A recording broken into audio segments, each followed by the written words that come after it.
আসসালামু আলাইকুম। সন্ধে ৭টা, বাংলাদেশ বেতার খুলনা।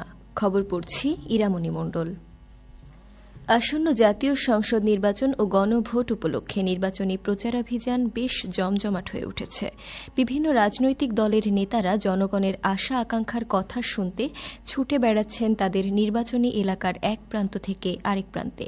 জনগণের কাছে তারা তুলে ধরছেন তাদের নির্বাচনী ইশতেহার। এছাড়া সংসদীয় বিভিন্ন আসনের প্রার্থীরা উৎসবমুখর পরিবেশে ভোটারদের দ্বারে দ্বারে গিয়ে ভোট চাইছেন। এরই অংশ হিসেবে খুলনা ২ আসনে বিএনপি মনোনীত প্রার্থী নজরুল ইসলাম মঞ্জু আজ রূপসা পাইকারি মৎস্য আড়ত এলাকা এবং নতুন বাজার ১ নম্বর ও ২ নম্বর কাস্টম ঘাট এলাকায় গণসংযোগ ও লিফলেট বিতরণ করেন।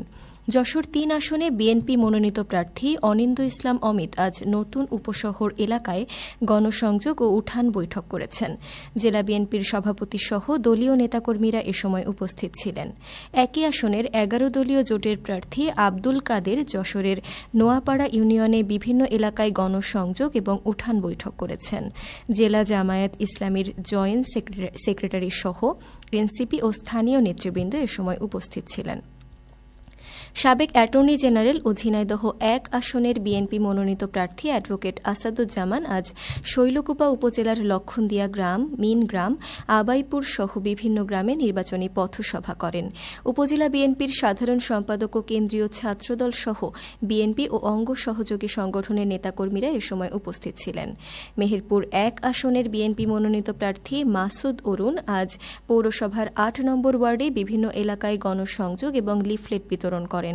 একই আসনের ১১ দলীয় প্রার্থী তাজউদ্দিন আজ মুজিবনগর উপজেলার শিবপুর গ্রামে জনসংযোগ করেন ও লিফলেট বিতরণ করেন।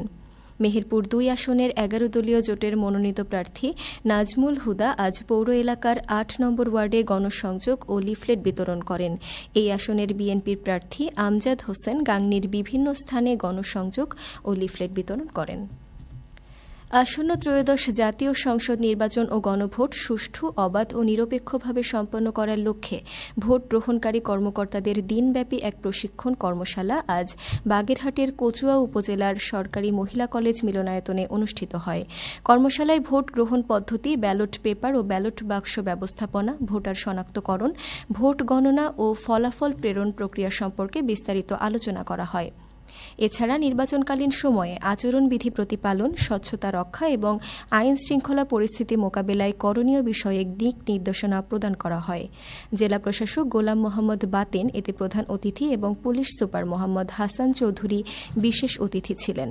উপজেলা নির্বাহী কর্মকর্তার সভাপতিত্বে জেলা নির্বাচন অফিসার, কচুয়া থানার ওসি ও উপজেলা নির্বাচন অফিসার সহ সরকারি কর্মকর্তাগণ এ সময় উপস্থিত ছিলেন।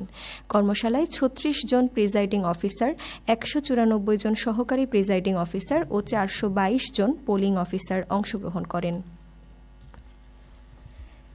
তেল জাতীয় ফসলের উৎপাদন বৃদ্ধি প্রকল্পের আওতায় প্যাটার্ন ভিত্তিক সরিষা, বোরো ধান, রোপা আমন প্রদর্শনীর মাঠ দিবস ও কারিগরি আলোচনা সভা আজ খুলনার ডুমুরিয়া উপজেলার বরাতিয়া সরকারি প্রাথমিক বিদ্যালয় মাঠে অনুষ্ঠিত হয়।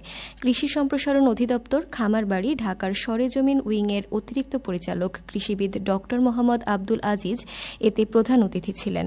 কৃষি সম্প্রসারণ অধিদপ্তরের অতিরিক্ত পরিচালকের সভাপতিত্বে প্রধান অতিথি ছিলেন জেলা কৃষি সম্প্রসারণ অধিদপ্তরের উপপরিচালক, উপজেলা কৃষি অফিসার, পার্টনার প্রকল্পের মনিটর অফিসার সহ স্থানীয় কৃষকরা এ সময় উপস্থিত ছিলেন।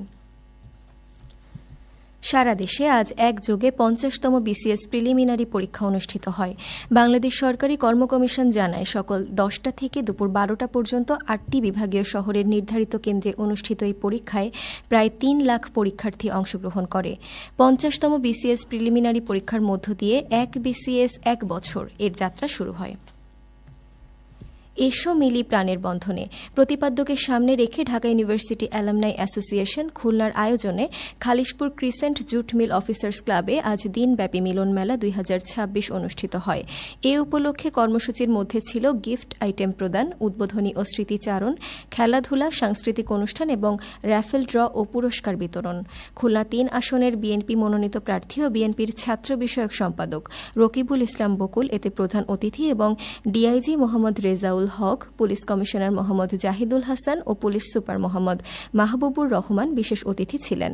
Dhaka university alumni association Khulna সভাপতি অধ্যাপক মোহাম্মদ শামীম হোসেনের সভাপতিত্বে সংগঠনের মহাসচিব অধ্যাপক শরীফ মোহাম্মদ খান সহ বিপুল সংখ্যক অ্যালামনাই বৃন্দ এতে উপস্থিত ছিলেন। খেলার খবর ক্রিকেট।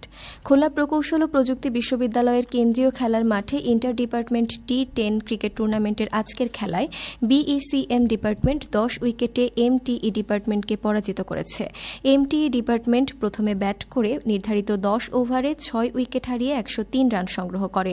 জবাবে বিইসিএম ডিপার্টমেন্ট 7 ওভার 2 বলে বিনা উইকেটে 109 রান করে জয়ের লক্ষ্যে পৌঁছে যায়। সবশেষে আবহাওয়া।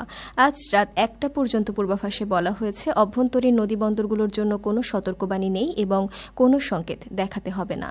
খবর শেষ হলো। আমাদের পরবর্তী খবর প্রচারিত হবে আগামীকাল সকাল 8টা 10 মিনিটে বাংলায়।